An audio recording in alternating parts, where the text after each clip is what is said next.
नमस्कार दोस्तों, बहुत बहुत स्वागत है आपका अपने चैनल टीचर एजुकेशन 360 में। हम जो अपने हिंदी नाटक कर रहे हैं उसमें हम 5 नाटक अभी तक कर चुके हैं। आज हम छठा नाटक शुरू करेंगे, अंधा युग, जो कि धर्मवीर भारती जी का है और इसको मैंने 2 पार्ट में बनाया है। पहला जो भाग है इसका वो 6A रखा है नाम उसका, दूसरे का मैंने 6B रखा है। इस वाले पार्ट में जो है हम इस वाले भाग में सिर्फ हम पात्रों की बात करेंगे, इसका रचना काल है और इसके अंकों के बारे में बात करेंगे, उनका स्थान है, जो भी स्मरणीय तथ्य हैं, जो प्रमुख पात्रों का वैशिष्ट्य है उसकी सारी बात करेंगे हम इस वाले भाग में।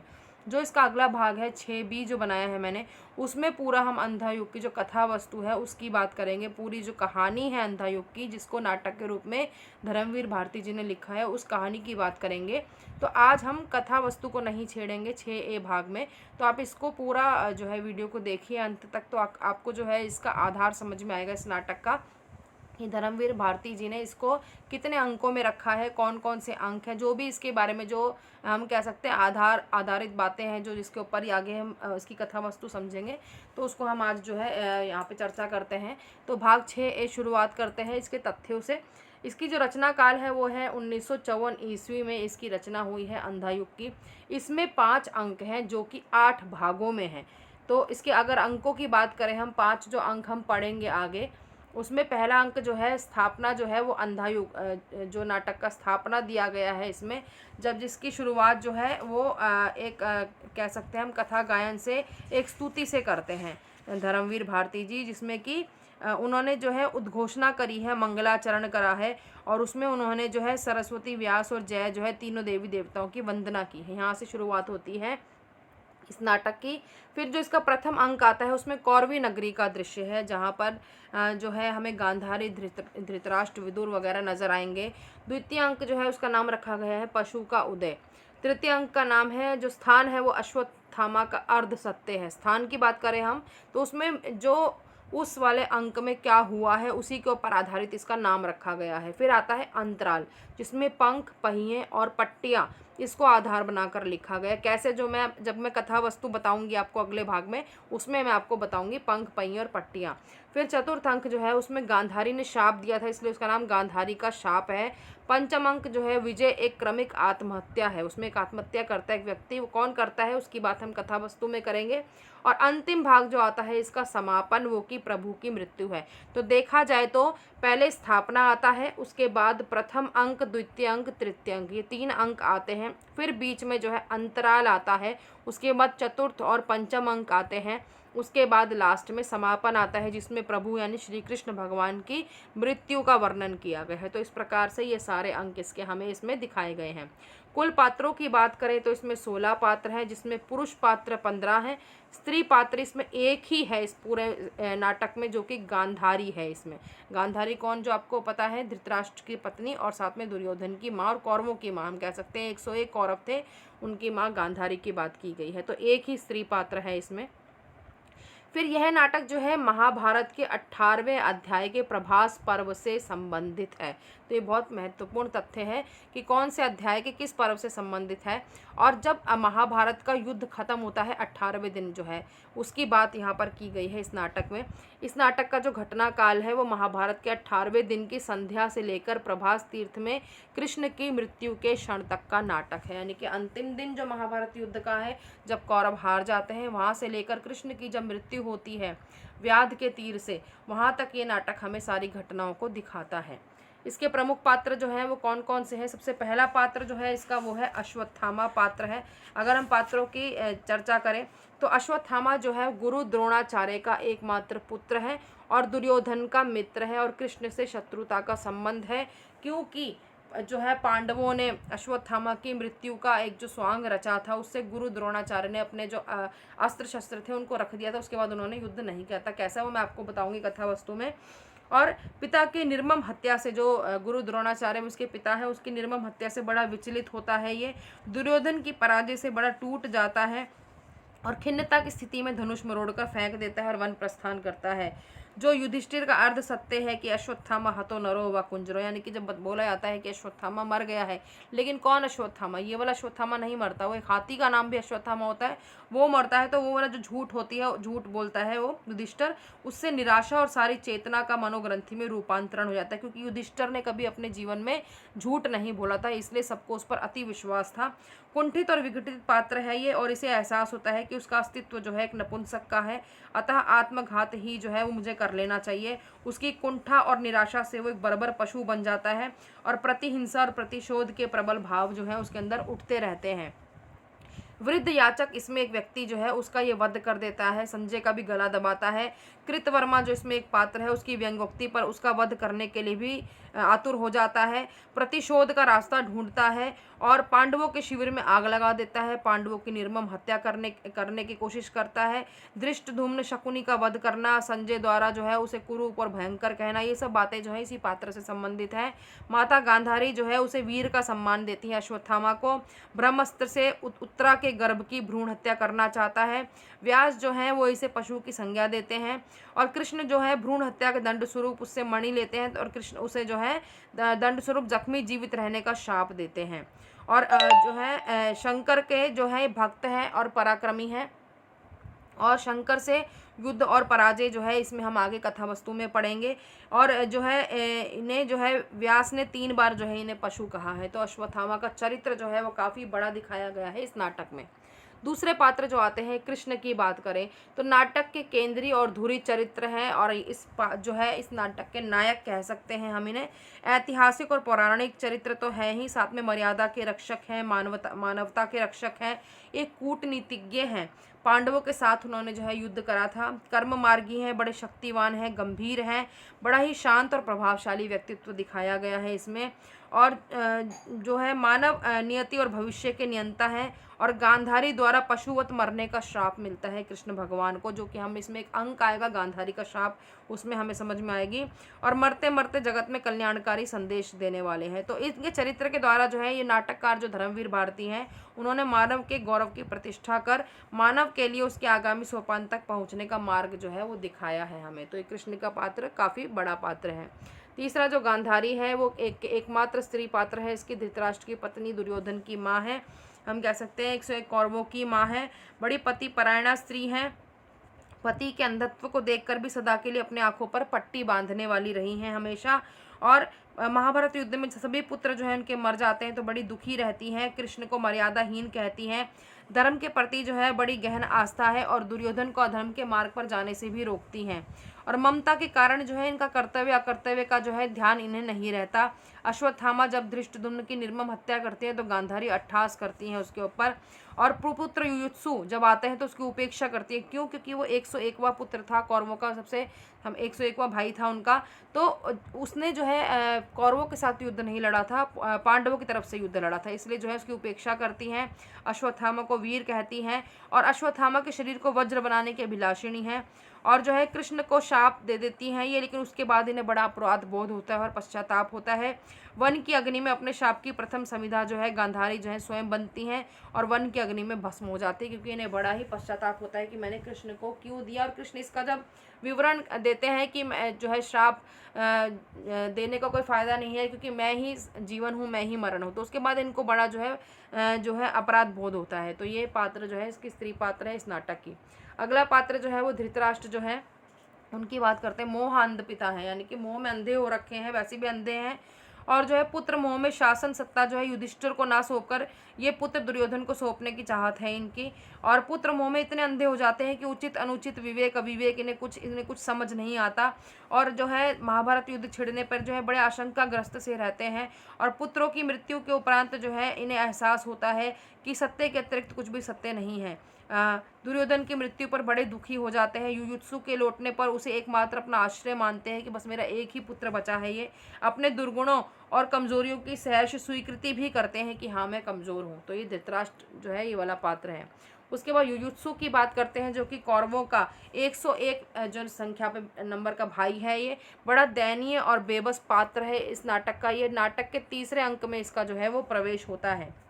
धृतराष्ट्र का पुत्र होते हुए भी सत्य की राह पर चलते हुए जो है ये महाभारत युद्ध में अपने भाइयों के विरुद्ध पांडव पक्ष की ओर से युद्ध लड़ता है और अपने परिवार से बड़ा ही उपेक्षित होता है। बड़ा घृणित पात्र है ये कि जो है सारे कौरव इससे बड़ी घृणा करते हैं कि इसने हमारा साथ नहीं दिया है। और युद्ध के उपरांत जो है ये हस्तिनापुर पहुंचने पर विपक्षी योद्धा समझकर जो है लोग भयाक्रांत हो जाते हैं और अपने घरों में छिप जाते हैं कि पता नहीं कौन आ गया है, कोई नरभक्षी गिद्ध है या कोई मायावी दैत्य है या कोई लुटेरा आ गया है।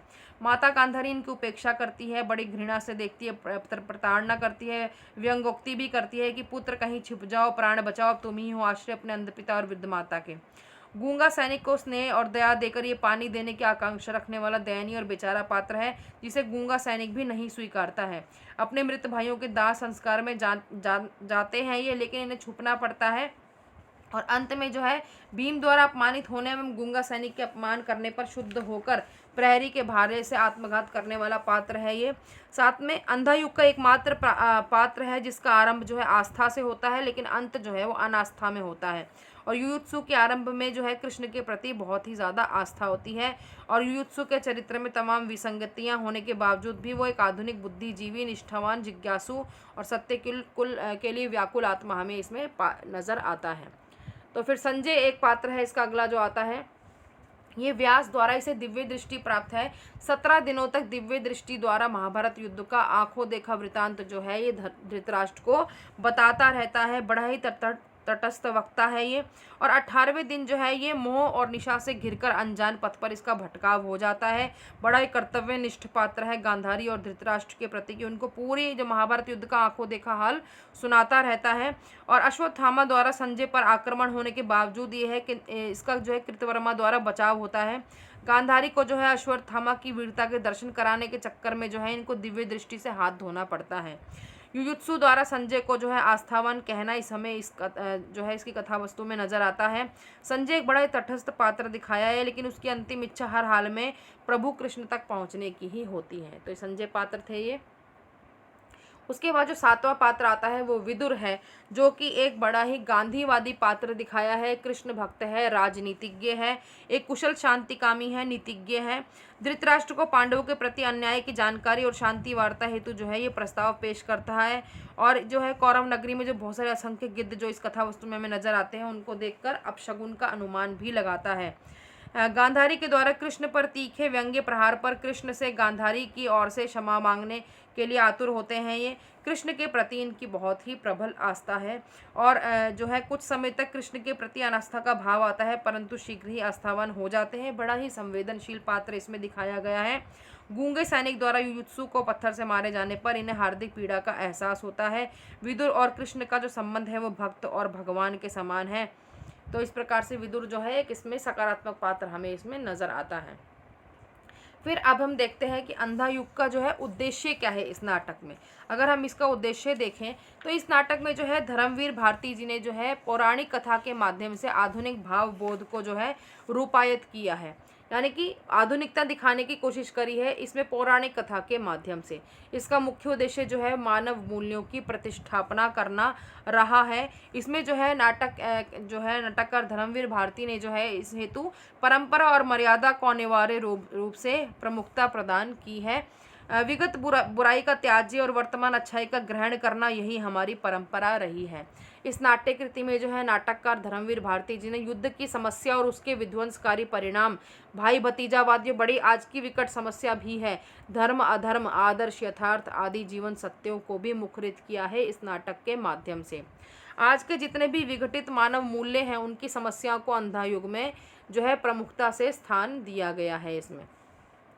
उसके बाद हम देखें तो इस नाटक में जो है धर्मवीर भारती जी ने जो है महाभारत युद्ध के बाद जो उपजे भय, निराशा, कुंठा, जो जितनी बुराइयां उपजी थी उस युद्ध के बाद उसको भी वाणी दी है। यही स्थिति द्वितीय विश्व युद्ध के बाद आधुनिक युग की हो गई है। इस पौराणिक कथा के माध्यम से इन्होंने समसामयिकता का बोध कराया है। तो यानी कि देखा जाए इतने सारे मूल्य हैं और इतनी सारी समस्याएं जो हैं, इन्हीं सभी को इन्होंने जो है इस नाटक के माध्यम से मुखरित किया है, दिखाने की कोशिश की है। युद्धकालीन जो पराजय होती है, कुंठा होती है, रक्तपात, निराशा है, कुरूपता है, विकृति है, और जो एक टूटन होती है बाद में, जो प्रतिशोध लेने की भावना थी वो, इन सब का जो है उन सबको जो है पौराणिक कथा के माध्यम से जो है इस प्रकार से समसामयिकता का बोध कराया है धर्मवीर भारती जी ने।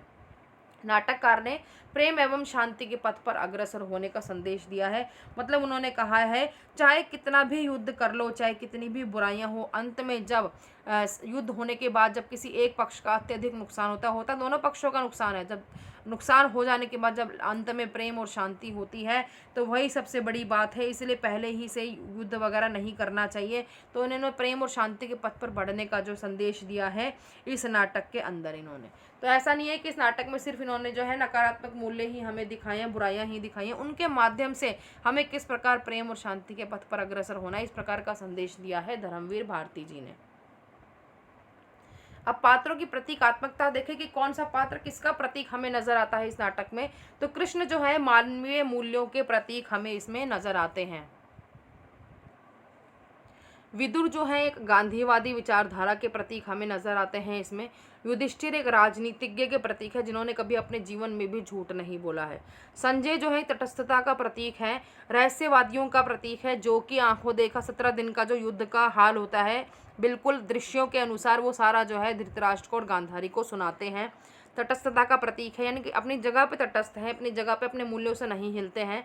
फिर आते हैं अश्वत्थामा जो एक पशुत्व, युद्ध लिप्सा, प्रतिहिंसक के अर्धसत्य के पोषक का प्रतीकात्मक चरित्र हमें नजर आता है। राजनीतिक क्षेत्र में अस्त्र संपन्न युद्धवादियों का प्रतीक है। युयुत्सु जो है वो आत्मघाती अंधता का प्रतीक है, भलाई करके बुराई पाने वाला प्रतीक। मतलब भलाई तो ये करी थी कि पांडवों की तरफ से युद्ध करा क्योंकि वो सत्य की तरफ थे, परंतु अंत में क्या हुआ, अपने जो रिश्तेदार हैं, अपने जो घर वाले हैं, उन्हीं से उसे बुराई प्राप्त हुई, यानी कौरवों से बुराई प्राप्त हुई। व्यास जी जो है इसमें एक साहित्यकार हैं, शांतकामी एक नेता के प्रतीक नजर आए हैं। बलराम भी इसमें कहीं कहीं हमें नजर आते हैं कथा वस्तु में, उग्रवादी निष्क्रिय शक्ति के प्रतीक नजर आते हैं इसमें। गूंगा भिखारी जो है वो आज के युद्ध विकलांगों का प्रतीक है इसमें। धृतराष्ट्र उपासना एवं संपूर्ण विश्व पर एकाधिकार की स्वार्थ वासना का प्रतीक है। वृद्ध याचक जो है इसमें भविष्य वक्ता, जो कि एक ज्योतिषी होता है जो भविष्यवाणी करता है, अवसरवादी ज्योतिषी का प्रतीक है इसमें। प्रहरी जो युग में है, यानी कि 2 प्रहरी हैं, प्रहरी 1 और प्रहरी 2, वो दोनों ही दास्ता के प्रतीक हैं कि युद्ध चाहे हो रहा है वहाँ पे, लेकिन उन्होंने अपना काम करना ही है, वहाँ पे उन्होंने पहरा देना ही है। सामान्य जन का प्रतीक है, आम जनता का प्रतीक है। गांधारी जो है इसमें मानवता के घबराए हुए वर्ग की प्रतीक है, निराशा के मार्ग को वर्ण करने वाली, हमेशा दुखी ही नजर आती है हमें इस कथा वस्तु में। जिसके पुत्र सारे मारे जाए युद्ध में वो तो दुखी ही रहेगी। तो इस प्रकार से ये सारे प्रतीक हमें नजर आते हैं इन पात्रों के माध्यम से। अब देखें तो इनका आगमन कब होता है इन पात्रों का। प्रथम अंक में प्रहरी 1 और 2 की बात हमें नजर आती है, विदुर, धृतराष्ट्र, गांधारी और वृद्ध याचक, ये सारे हमें प्रथम अंक में नजर आते हैं। द्वितीय अंक में अश्वत्थामा, संजय, कृतवर्मा और कृपाचार्य। तृतीय में युयुत्सु और बलराम नजर आते हैं हमें। और चतुर्थ अंक में शंकर, व्यास और कृष्ण नजर आते हैं। पंचम अंक में युधिष्ठिर और भीम नजर आते हैं, और इनके अलावा भी कुछ पात्र हो सकते हैं, लेकिन मुख्य रूप से ये वाले पात्र हमें इन अंकों में नजर आते हैं। फिर अंतराल जो आता है, पंख, पहिए और पट्टियां, उसमें जो वृद्ध याचक है वो मेन है, इसमें प्रेतात्मा के रूप में नजर आता है। और जो समापन है, प्रभु की मृत्यु, वहाँ पे वृद्ध जो है वो नजर आता है, और व्याध नजर आता है, और कृष्ण भगवान तो है ही क्योंकि उनकी मृत्यु हो रही है, तो व्याध के बाण से मृत्यु होती है। और 1-2 पात्र और नजर आते हैं, वो कथा वस्तु में हम अपने चर्चा कर लेंगे। तो इस प्रकार से इन अंकों में ये वाले पात्र हमें नजर आते हैं। स्मरणीय और महत्वपूर्ण तथ्य जो है इस नाटक के वो कौन कौन से हैं, सिर्फ आपको एक बार पढ़ लेना है, याद हो जाएगा। अंधायुग काव्य नाटक की प्रेरणा जो है धर्मवीर भारती को बचपन में देखे गए एक रामलीला से मिली थी। फिर यह एक गीति नाट्य है, गा गा कर जो नाटक होता है वो है ये। धर्मवीर भारती ने अंधायुग के आमुख में निर्देश के अंतर्गत इसे 4 नामों से पुकारा है। दृश्य काव्य भी कहा है, नाटक भी कहा है, गीति काव्य और काव्य, चारों नाम दिए हैं इसे।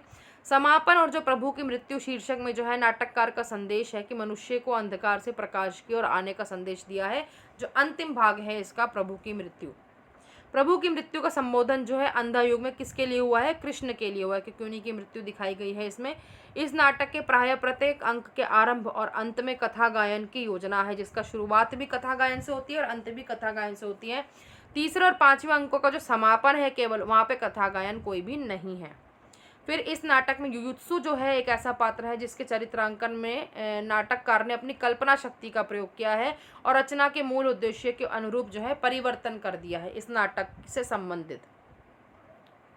फिर धर्मवीर भारती ने यह तथ्य इसमें छिपा लिया है कि युयुत्सु जो है वो गांधारी का अपना पुत्र नहीं था। युयुत्सु की आत्महत्या और समापन में प्रभु की मृत्यु के समय अंधे प्रेत के रूप में उसका नाटक में पुनः प्रवेश नाटककार की मौलिक उद्भावना है, यानी कि अपने आप सोची समझी बात है, काल्पनिक बात है। मातुल शब्द इसमें प्रयोग हुआ इस नाटक में अश्वत्थामा द्वारा कृपाचार्य के लिए किया गया है। संजय का गला घोटने वाला पात्र इसमें अश्वत्थामा है। अंधा, अंध, अंधा, अंधी, अंधे ऐसे शब्दों का प्रयोग इस नाटक में कम से कम 56 बार हुआ है। एक तथ्य है जो हमें आम छोटा सा जो हमें पता होना चाहिए। फिर इस नाटक के मंचन की बात करें, कहाँ कहाँ इस नाटक को रचा गया था, तो 1962 में सत्यदेव दुबे ने इस नाटक का सर्वप्रथम मंचन किया था। अंधा युग और आषाढ़ का जो एक दिन है नाटक नए हिंदी रंगमंच आंदोलन का सूत्रपात करने वाले अत्यंत महत्वपूर्ण नाटक रहे हैं और 1975 जो है अंधा युग के प्रदर्शन की दृष्टि से सर्वाधिक महत्वपूर्ण वर्ष रहा है, क्योंकि विश्व हिंदी सम्मेलन के अंतर्गत अंधा युग का जो है मंचन किया गया था।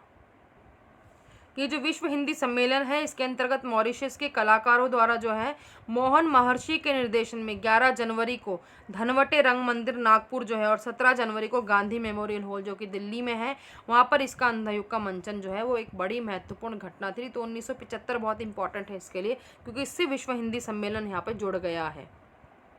आगे देखते हैं।